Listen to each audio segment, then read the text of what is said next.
Africa's sacred masquerades are under attack, not by colonizers this time, but by our own people.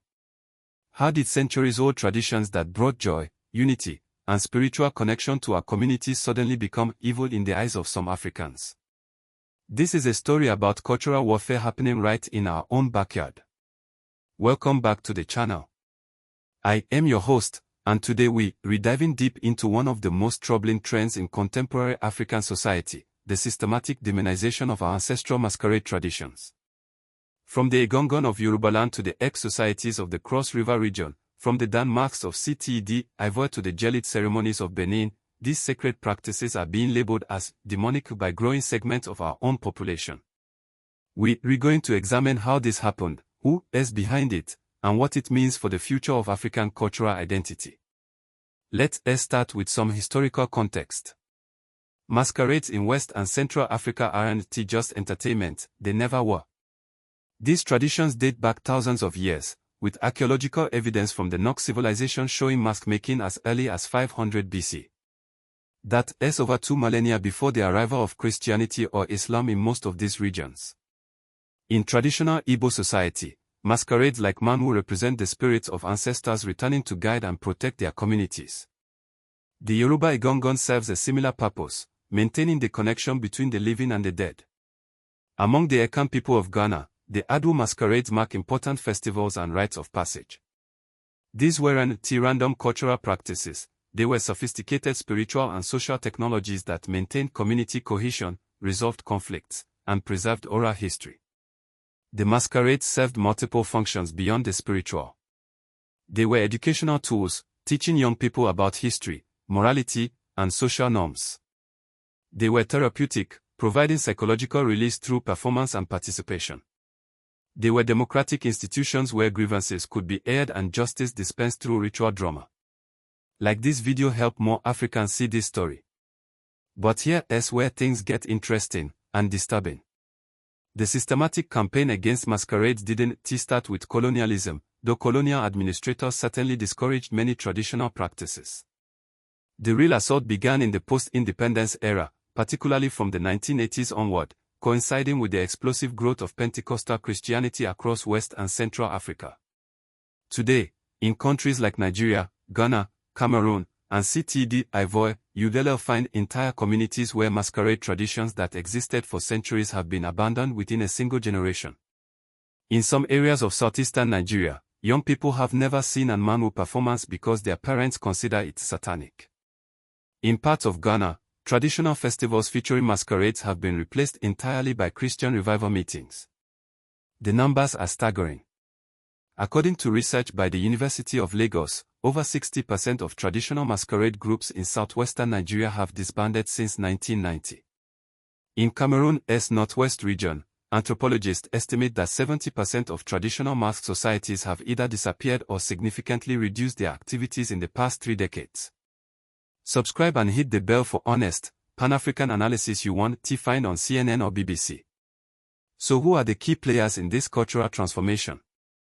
The most visible opponents of masquerade traditions are Pentecostal and evangelical churches, many of which have explicit doctrines against what they term African traditional religion. Churches like the Redeemed Christian Church of God, Winners Chapel, and Lighthouse Chapel International have millions of members across West Africa, and their teachings often categorically condemn masquerades as demonic. But it is not just the churches themselves. The prosperity gospel movement, which has found fertile ground in economically struggling communities, often frames traditional practices as obstacles to divine blessing. When a pastor tells a community that their poverty is linked to their ancestors' demonic practices, desperate people listen. The political dimension is equally important. Some African politicians have found it convenient to distance themselves from traditional practices to appeal to Christian voters or Western donors. In countries like Nigeria and Ghana, politicians regularly attend church services but rarely participate in traditional festivals with the same enthusiasm. Educational institutions play a role too. Many mission schools, which still educate significant portions of the population in countries like Ghana and Nigeria, actively discourage students from participating in traditional cultural practices. Young Africans are literally being educated away from their own heritage. Then there are the international influences. Western missionary organizations continue to pour millions of dollars into African evangelism, often with explicit anti-traditional messages. Social media has amplified these voices, with viral videos of deliverance sessions where people renounce traditional practices. But the story isn't one-sided. There is a growing counter-movement of cultural preservation efforts. Traditional rulers across West and Central Africa are fighting back. The Egungun of Ife, arguably the most important traditional ruler in Yorubaland, has been a vocal advocate for preserving masquerade traditions. In Ghana, the Ashanti king has initiated programs to document and preserve traditional practices. Academics and cultural activists are also pushing back. Universities like the University of Ibadan in Nigeria and the University of Ghana have established research centers dedicated to preserving traditional knowledge. Artists and musicians are incorporating masquerade themes into contemporary works, making them relevant to younger generations. Some communities have found creative compromises. In parts of Nigeria, Christian communities have developed Christianized versions of traditional festivals, maintaining the cultural elements while removing what they consider spiritual aspects. It is controversial, but it has kept some traditions alive. The international community is starting to pay attention too. UNESCO has recognized several African masquerade traditions as intangible cultural heritage, providing some protection and resources for preservation. But here is the fundamental question we need to address: what is really at stake when we lose these traditions? This isn't just about preserving museum pieces or tourist attractions. Masquerade traditions carry sophisticated knowledge systems about psychology, conflict resolution, environmental management, and community governance that took centuries to develop. When an Igbo community loses its masquerade tradition, it loses a mechanism for addressing social conflicts that doesn't rely on external authorities. When a Yoruba community abandons Egungun, it breaks a connection to ancestral wisdom that helped guide decision-making for generations.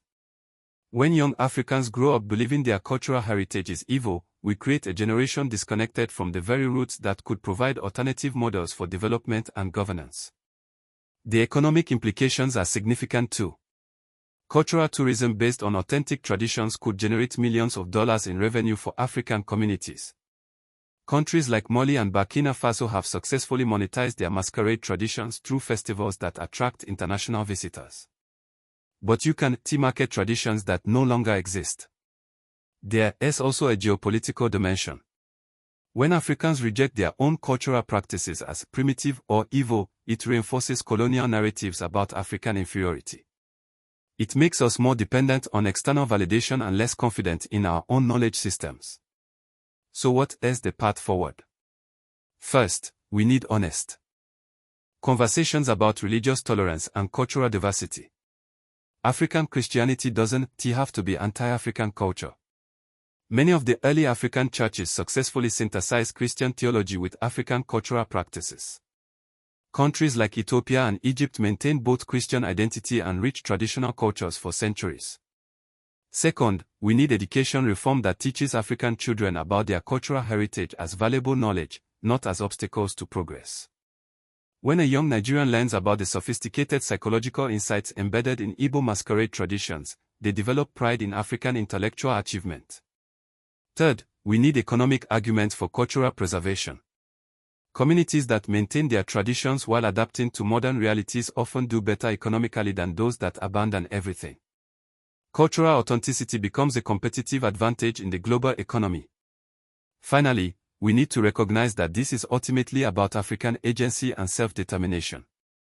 The question isn't whether masquerades are compatible with modernity, it is whether Africans will control our own narrative about what African modernity looks like. The masquerades aren't just entertainment, and they never were evil. They use sophisticated technologies for human organization and spiritual expression that our ancestors developed over centuries. Whether they survive the next generation depends on whether we can reclaim our right to define our own culture. Subscribe and hit the bell for more honest analysis about Africa's cultural and political future. This story is far from over. In next week's video, we're re-examining how African traditional medicine is facing similar attacks and how some practitioners are fighting back with science and data. The battle for African cultural identity is happening on multiple fronts, and the outcome will determine what kind of Africa we leave for future generations. Comment your thoughts below. Have you seen these dynamics in your own community? What traditions have you seen disappear or survive? Let's continue this crucial conversation.